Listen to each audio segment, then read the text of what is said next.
o Trajetórias já está no ar. Hoje a gente se despede da nossa série em homenagem aos atletas olímpicos, paralímpicos. E não tem como falar de esporte e superação sem falar também de inclusão. Hoje a gente está aqui com a Mônica Santos, um exemplo, um orgulho para o nosso Brasil, né, Mônica? Seja muito bem-vinda. A Mônica, que é esgrimista paralímpica, entre muitas outras coisas, né, Mônica? Seja muito bem-vinda, tudo bem? Tudo bem, Vanessa. Obrigada pelo carinho, obrigada pela oportunidade de estar demonstrando um pouquinho do nosso esporte e da minha história de vida também. Mônica, geralmente eu inicio essa conversa falando sobre como o esporte entrou na vida das pessoas. Mas antes de falar do esporte, eu quero falar sobre a Mônica. O que te fez se tornar uma atleta paralímpica? Porque tem toda uma história de amor, uma história de superação. Quero que tu conte um pouquinho dela pra gente. Bom, eu sou cadeirante por escolha, né? E isso às vezes impacta as pessoas, né? Porque eu tive um angioma medular quando eu estava com 5 semanas de gestação. E parei de andar da noite pro dia. E aí fui para o hospital e eles queriam que eu interrompesse a gestação para poder estar fazendo a minha cirurgia, para voltar a andar. E até o 5º mês eles optam em salvar a mãe do que o feto, né? Mas essa vontade não existia dentro de mim, né? Numa conversa com Deus, eu disse: Deus, primeiro a minha filha é tua para depois ser minha. Então, se tu puder deixar ela nascer com saúde, eu vou assumir todos os riscos. E aí assumi tudo. Fui para casa sem andar e quando eu estava com 8 meses eu ganhei a Paola de anestesia geral. Hoje está com 21 anos e em um mês após a vida dela eu tirei mamá da sexta para a segunda-feira. Para mim foi a parte mais difícil, assim, foi saber que eu ia para uma cirurgia que eu não voltaria mais pegar minha filha nos braços por conta de ter ficado esses 8 meses com a coluna comprimida. A minha cirurgia, as chances era ficar vegetando ou vir a óbito, né? Então, para mim foi a parte mais difícil, tipo, entregar minha filha nas mãos da minha mãe, do meu marido, para ir para uma cirurgia que eu não voltaria mais pegar ela. E eu disse: ai meu Deus, eu já pedi tudo para ti, agora não tenho mais o que te pedir, né? Que seja feita a tua vontade, né? E aí disse pra mãe não deixar ela esquecer de mim e dar os mesmos princípios que deu para mim, e eu fui para a cirurgia. A cirurgia demorou em torno de 12 horas. E veio médico de tudo que é canto, porque é um caso único que aconteceu. Mas, com a graça de Deus, depois de passar algum tempo, veio o diagnóstico que eu tinha ficado só paraplégica. E aí o doutor veio, várias equipes de psicólogo, de neuro, de tudo. Mônica, tu entendeu o teu diagnóstico? Tu nunca mais vai voltar a andar. Eu disse: sim, doutor, mas eu vou voltar a pegar minha filha nos braços. E para mim esse é o grande milagre, né? Dela ter nascido com saúde e eu voltar a pegar ela nos braços. E através disso eu já voltei para casa em uma cadeira de rodas e quis ser mãe como eu queria, né? Fazer as coisas para Paola. Então eu aprendi em torno de 6 meses, 7, a me tornar completamente independente em uma cadeira de rodas. Ir pro chão, voltar sozinha, fazer a comida, limpar a casa, brincar com ela, ensinar ela a andar de bicicleta, dar banho, trocar fralda. Então a Paola me tornou independente na cadeira de rodas. E olha como tem pessoas que são milagres, né? Quantas histórias que a gente vê aí que são histórias que talvez não fossem para acontecer, mas que Deus foi lá e usou como exemplo. Não vai acontecer. E aconteceu, né, Mônica?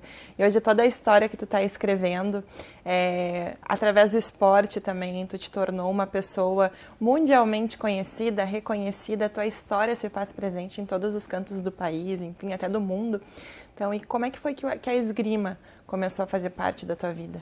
Então, quando a Paola tinha 5 anos, eu estava já trabalhando, cuidando dela e tudo mais. Eu vi que eu precisava de uma válvula de escape, de casa, de marido, de filho, do cachorro. E aí fui em busca de vários esportes adaptados. Na época era o Orkut, rede social. Também. Não vamos contar na cidade. Mas aí eu fui atrás do Orkut de vários esportes adaptados para ver qual que eu iria conseguir fazer. Porém, eu sou de Santo Antônio da Patrulha e lá a gente não tinha muitas opções. E aí eu encontrei o basquete em cadeira de rodas em Canoas, onde eu participei por 3 anos. Só que ele era só de meninos, só eu de menina lá no meio, que é onde surgiu também meu apelido Mônica Monstrinha, que é o meu Instagram hoje. E aí eu disse assim: gente, eu preciso achar alguma coisa que tenha meninas. Porque eu estava competindo com os meninos, Porém, tinha competições internacionais que eu não conseguia competir, mesmo eu sendo titular, tá, gente? Dá licença. Dá licença. Aí eu conheci o Giovanni, que ele fazia esgrima, faz até hoje, mas ele jogava o basquete para ter um preparamento físico melhor. E aí ele me indicou, ai, Mônica, tenta a esgrima que lá tem meninas. Só que era em Porto Alegre. Eu disse, saí de uma cidade pequena para ir dirigindo um carro adaptado, enjambrado a Porto Alegre, que quase ninguém dirige lá de Santo Antônio a Porto Alegre, cidade grande, isso e aquilo. Eu, cadeirante, eu disse, vai ser muito difícil de eu convencer o marido e o irmão, vamos supor que eram os mais super protetores, assim, de deixar eu vir para Porto Alegre sozinha, né, dirigindo. E aí começaram, eu disse, olha, eu vou ir, e se der algum problema eu ligo, eu aviso, eu conto. E aí comecei, com 20 dias de treino eu fui numa viagem em Curitiba e consegui a minha primeira medalha de terceiro lugar. 20 dias de 20 treino. dias. E aí eu disse, eu nem sabia o que era esgrima, né? Se bem que até hoje eu chamo a máscara de capacete, né? Mas seguimos. Mas assim, depois logo em seguida eu fui chamada para fazer parte da seleção brasileira.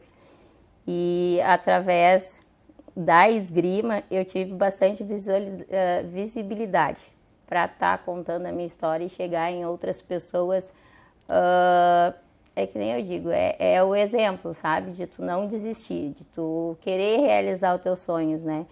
Aquela Mônica lá do interior de Santo Antônio, ranhenta, pioenta, conheceu o mundo através de uma cadeira de rodas e de um esporte que é a esgrima. Então, assim, para mim é uma realização pessoal e sempre busco não só pensar nos meus sonhos, né? Mas fazer a ação para que ele seja realizado. E a partir disso já participei aí de 3 Paralimpíadas, recentemente chegando às Paralimpíadas de Paris, né? Já fui mais de 10 vezes campeã brasileira e estou com esse marco, já tenho mais de 100 medalhas aí no currículo, primeira e única mulher a conquistar a medalha internacional. Então, assim, vamos para 2028. E a tua história é uma sequência de não desistências e realizações. É muito bonito ver isso. Ver que quando tu não desiste, se tu tem força de vontade para seguir, tu segue. E foi o que tu fez, né, Mônica? Mostrou a que veio, né? Mostrou e mostrou muito bem a que veio. A gente recebeu aqui ao longo dessa série o Guilherme Toldo, que é um esgrimista também das Olimpíadas, e ele nos explicou um pouco sobre o que é a esgrima. Eu até comentei com ele que a única parte que eu conheço da esgrima é o touché. Mas eu quero que tu me conte um pouquinho assim sobre como é que é. Qual que é a principal diferença assim da esgrima adaptada? A principal diferença é que a gente joga sentado e a Olimpíada joga em pé, né? Mas assim, no florete as mesmas regras, no sabre também, mas na espada vale o toque tipo no pé do pessoal que anda. E na esgrima paralímpica é só vale da cintura para cima. A gente usa uma saia que ela não deixa validar o toque da cintura para baixo. As regras são as mesmas. A gente tem as mesmas armas, espada, florete, sabre, né? O florete e o sabre são de convenção, tem que ter uma prioridade para ver o toque.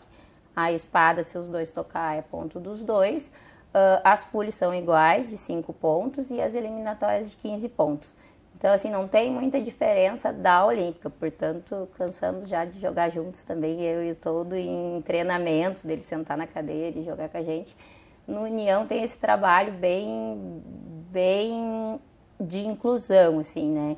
No GNU lá a gente treina o Paralímpico e o Olímpico e a gente faz essa interação, né, dos atletas da convencional com o Paralímpico. Então isso aí vai quebrando também o preconceito da sociedade, já que tem várias escolinhas lá também e as crianças serão nossos futuros adultos, né? Então, eu acho bem importante essa questão também. Inclusive, a Mônica nos enviou umas fotos, eu vou pedir para nossa equipe mostrar também. Que tu nos conte um pouquinho sobre o capacete, né? Agora a Mônica tá, que coisa mais linda, olha. E sempre ostentando a bandeira do Brasil e trazendo esse orgulho, né, para o nosso país, né, Mônica, que é o principal. Sim. A máscara, ela é uma proteção, né, que a gente usa para não ocorrer acidentes. Assim como a nossa roupa, né? Ela suporta até um tiro. Então, assim, se a arma quebrar, ela não vai me perfurar, porque ela não vai atravessar a roupa, assim como a máscara. Então, a gente tem que usar todos os equipamentos. As meninas também usam um protetor de seio, né, que os meninos, óbvio, não usam, mas tem toda uma proteção ali para a gente estar jogando com segurança. E é bem importante, né, toda essa proteção. Acredito que todo esporte tem as suas proteções, né, e tem toda essa adaptação, mas muitas vezes a gente sabe que o paramento todo, ele pesa também, né, Mônica? A máscara, é a máscara, né, que fala, a máscara, o equipamento é pesado, como é que é? Confortável? Como é que é pra ti? É um pouquinho pesadinho, mas o treino a gente vai se acostumando, né, a gente vai fazendo assim, como é que eu vou te dizer, que agora é automático, né? Tu já chega, tu já sabe o que tem que colocar, tu já pega, tu já nem pensa mais, tu faz ali. E a questão que tu comentou sobre a bandeira do Brasil, depois que tu representa o Brasil em uma Copa do Mundo, no Mundial e nas Paralimpíadas, tu vê assim que como o nosso Brasil é um país rico, porque já fui em 20 países e não troco o nosso Brasil por nada, assim, o clima, as pessoas, e viver uma Paralimpíada é surreal, porque ali tá todos os atletas, né, tendo a acessibilidade que realmente precisa, o homem mais alto do mundo conseguindo tomar banho, conseguindo dormir numa cama do tamanho dele, aonde a Nanzinha também consegue pegar as coisas tudo ao seu alcance. E ali tu vê assim, todos os atletas representando a bandeira do seu país e os seus esportes respeitando os adversários, né? E os outros países, a gente vê assim, tantos países que estão em guerra e lá estão se cumprimentando porque cada um está representando o melhor de si ali, né? No seu esporte. E aí não tem religião, não tem cor, não tem deficiência, não tem nada. Ali a Vila Paralímpica é um mundo surreal. Eu queria que 30% do mundo fosse igual a uma Vila Paralímpica, tanto de acessibilidade e também de empatia. E isso mostra, né, Mônica, o quanto o esporte ele tem essa capacidade de transformação social, de mudar vidas. Tu sente isso na tua vida, quando tu olha assim para trás, tu consegue traçar uma Mônica antes da esgrima e uma Mônica depois da esgrima? Sim, a Mônica antes tinha a mente muito fechada no padrão que existia da sociedade, né? A Mônica, depois de se tornar cadeirante e esgrimista, abriu um leque assim de conhecimento de si própria. Eu não sou meus resultados, eu não sou meus fracassos, eu não sou a Mônica cadeirante. Eu sou a minha essência, eu sou o que tem dentro de mim. E eu não sou só o que eu penso se eu não colocar a ação para mim realmente chegar no meu objetivo. E no momento assim que eu fiz uma escolha, não sei se é por conta disso, porque eu vejo várias pessoas que se trancam dentro de casa por causa de alguma falta de aceitação, não só as pessoas com deficiência, mas também pessoas ditas normais. E para mim, assim, é um momento que eu escolhi estar numa cadeira, eu me aceitei. Eu não vejo a cadeira ser um impedimento para mim. Pelo contrário, ela me leva para onde eu quero ir. Ela me deu essa autonomia. Então, assim, no momento que a pessoa se aceita, tu sai na rua, tu não dá bola para o que os outros falam, para o que os outros pensam, para o que os outros vão dizer. E hoje, e desde quando eu me tornei cadeirante, eu sei e sinto e digo para as pessoas que eu sou bem mais feliz hoje em uma cadeira de rodas do que quando eu andava. Para te ver, né? Não é uma condição que tu te impõe. Tu faz uma escolha de vida, tu vai passar a viver tua vida de outra forma. E que bom que tu enxergou a tua vida de uma forma mais bonita, né? Isso fez toda a diferença. Uma coisa, Mônica, que a gente fez pensando nessa série foi na questão de valorizar o esporte e os atletas, que são a ilustração disso, né? Então, uma coisa que a gente falou muito ao longo dessas conversas que eu tive foi que antes o Brasil ele era visto como um país estritamente do futebol. E vocês foram lá e mostraram que não, que o Brasil é o país da natação, é o país da esgrima. Como que é para vocês assim representar tudo isso, representar todo esse potencial, toda essa força que o Brasil tem?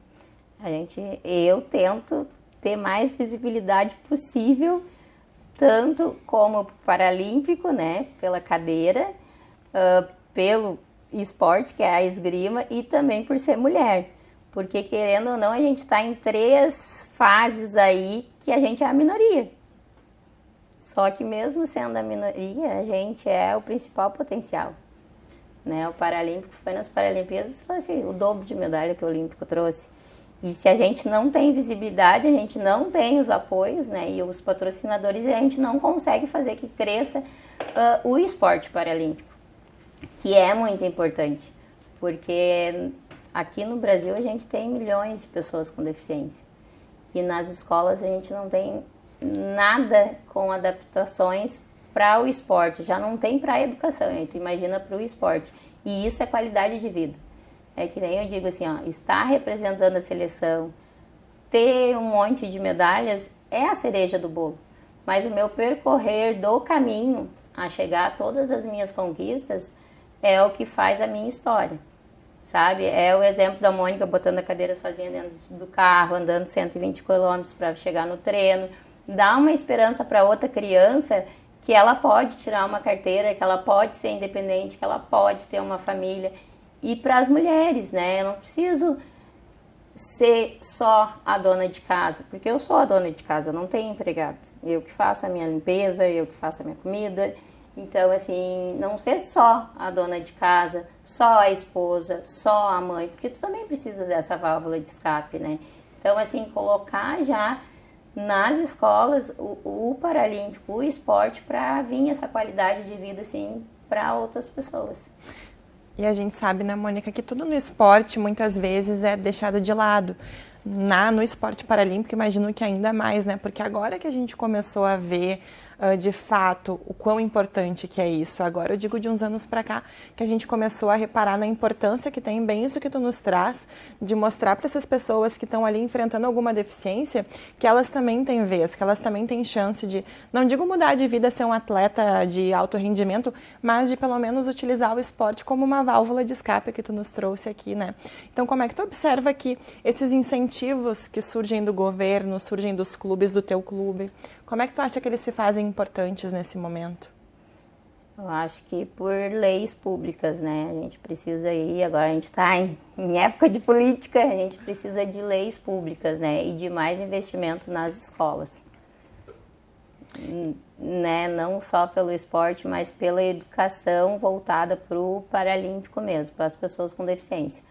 Porque a gente vem aí com uma onda também de autista, de síndromes, que essas pessoas hoje, se for procurar uma escola, não tem. O governo te dá uma pessoa para estar ali junto contigo, mas isso não é inclusão. Só colocam numa sala separada, às vezes dão um brinquedinho para uma criança que está ali. Isso não é a verdadeira inclusão, né? A verdadeira inclusão é tu estar junto, vivendo aquilo.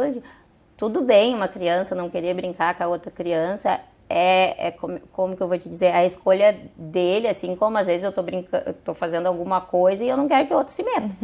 Mas tem que ser normal, sabe? Tem que ser normal aquela criança estar ali naquela sala de aula. Tem que ser normal ter esportes. E também no Olímpico, assim, ó, porque no Brasil a gente tem muita falta de atletas por não ter modalidades nas escolas. Os professores de educação física, eles trabalham, dão o máximo deles no que eles têm. Mas teria que ter mais opções, não só o vôlei e o futebol ali da escola, sabe? Tinha que ter outras opções para a gente descobrir os talentos e aí sim focar naqueles atletas. Então eu acho assim que o esporte tira assim, crianças da rua, das drogas e com certeza faz ter um caráter de um adulto do bem. Mônica, e tu, além de ter todas essas múltiplas faces de mãe, de dona de casa, de atleta, também a palestrante leva essas palavras de incentivo para outras pessoas, né? Como que é para ti se sentir, assim, um incentivo, um exemplo para tantas pessoas, tantas mulheres, porque tu foi a primeira mulher a buscar uma medalha internacional, tu trouxe a questão das Paralimpíadas, mostrou a força que tem os atletas paralímpicos. Então, como que é para ti servir de exemplo para tudo isso? Eu tento colocar na cabeça das pessoas o que eu vivo, não o que eu falo, né? E assim, ser simples. É difícil hoje, o simples é o mais gostoso e hoje em dia está sendo difícil tu ser o simples. A sociedade está numa cobrança de tu ter o corpo perfeito, o carro do ano, a casa linda, maravilhosa. E E não é assim. A gente não é perfeito. E no momento que a gente se aceita, não, sempre vai ter, né, o preconceito de religião, de cor, de deficiência. Então, assim, no momento que tu te aceita e tu escolhe ser feliz e tu vive aquilo ali que tu fala, tu simplesmente não só fala, tu realmente faz, isso vai impactando outras pessoas e dando coragem para aquelas pessoas também se libertarem, né? Também pensar diferente e buscar a ação para poder estar fazendo. E eu acredito muito em Deus também, né? Para mim, Deus é a chave de tudo, né? No momento que tu tem fé, que tu começa a pensar em coisas boas, as coisas boas vão acontecendo, né? Que bom que a gente tem essa fé, né? Às vezes eu fico me perguntando, quem não acredita nisso, no que se agarra? Eu me agarro muitas vezes na minha fé também, e tenho certeza que tu também faz muito disso. Inclusive, uma coisa que é o simples, é o extraordinário no simples, é esse contato, porque a Mônica, desde que a nossa equipe entrou em contato com ela para convidar para o programa, foi assim, um contato direto, conversava com a gente, nos mandou fotos, enfim. Isso é muito importante, porque torna vocês ainda mais... mais reais, né? Porque, olha, a gente está com uma medalhista olímpica, paralímpica, que a gente está com uma pessoa que tem muitos títulos, tem muitas titulações, tem muitas premiações, e mesmo assim ela não usa isso como uma figura, porque tu é a Mônica, né? Tu é a tua história, tu não é só os teus resultados, como tu falou pra gente aqui. Qual que foi o dia mais corajoso na tua vida, Mônica? O dia mais corajoso para mim foi largar minha filha para ir fazer minha cirurgia. E vivendo assim, toda essa, olhando para trás, vendo a tua filha hoje já com 21 anos, né? Já uma moça criada, vivendo a vida dela. Tu olha para trás e qual que é o sentimento de ter, desde lá quando te pediram para desistir da gravidez e tu não desistiu. Desistir não era uma opção. Como que tu te sente? Me sinto feliz, com fé e vivendo e fazendo realmente o que eu sinto, o que eu quero. E uma experiência que tu já viveu e tu acha que todos deveriam viver na vida, Mônica? Aceitação.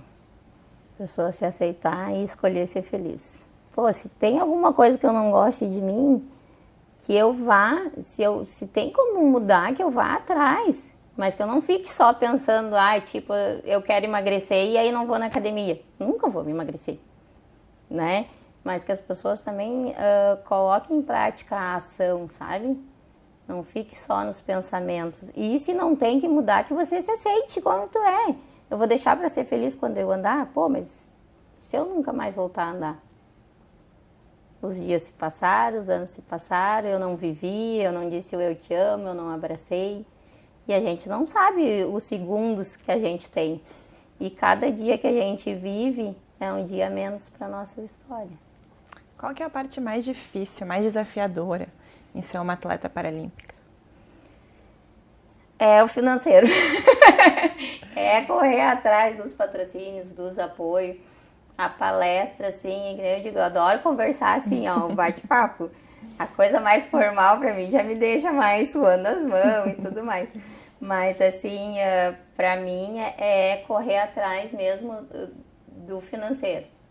Dos apoiadores, dos patrocinadores, porque ainda está muito enraizado o preconceito, né, de vincular uma imagem com uma pessoa com uma deficiência ou em uma cadeira, parece que aquilo ali não é funcional, né? Então, assim, a minha principal dificuldade hoje, como atleta de alto rendimento, é estar sempre em busca dos apoiadores e patrocinadores. Qual que é o teu maior sonho, Mônica? Tanto no esporte quanto na vida? Pode compartilhar ele com a gente? Meu maior sonho é que o povo tenha mais empatia pelas outras pessoas. Só no momento que eu me colocar no lugar do outro é que eu não vou julgar. O mundo precisa disso, né? E se tu pudesse falar com a Mônica pequenininha lá no início da tua vida, o que tu falaria para ela?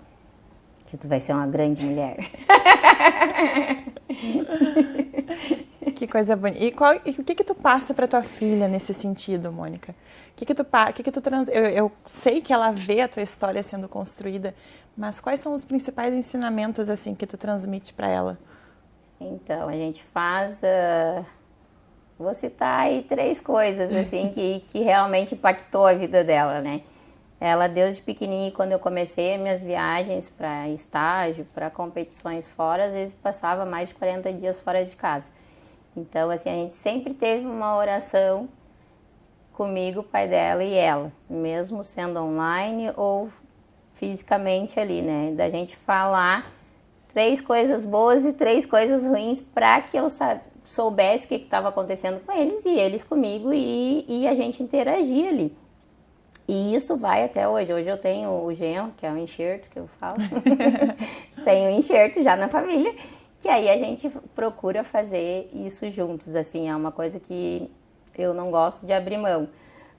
E outra coisa que eu não sabia que isso mudaria, né, muitas coisas que a Paola pensava, porque um dia eu saí numa reportagem na Ana Maria, no Dia das Mães, e eu tava descascando empim e eu não sabia que eu ia participar. E aí a Paola tirou uma foto minha, descascando empim, e tirou uma foto minha da reportagem ali. E aí ela disse, esse é o meu verdadeiro exemplo, né? A minha mãe tá na Rede Globo, num programa ali de alta audiência, mas também tá aqui, ó, descascando empim. Então, assim, tu não esquecer das suas raízes, né? Isso eu sempre disse para ela e do caráter dela. Sempre tentei ensinar o máximo possível disso. E sempre fazer o bem, né? E se tu não sentir que aquilo ali tá certo, não faz. E tenho certeza que se ela for pelo menos parte da mulher que tu é, ela já vai ser uma grande mulher, uma mulher extraordinária. Mônica, se tu pudesse definir a esgrima em uma palavra, qual seria? Uma paixão.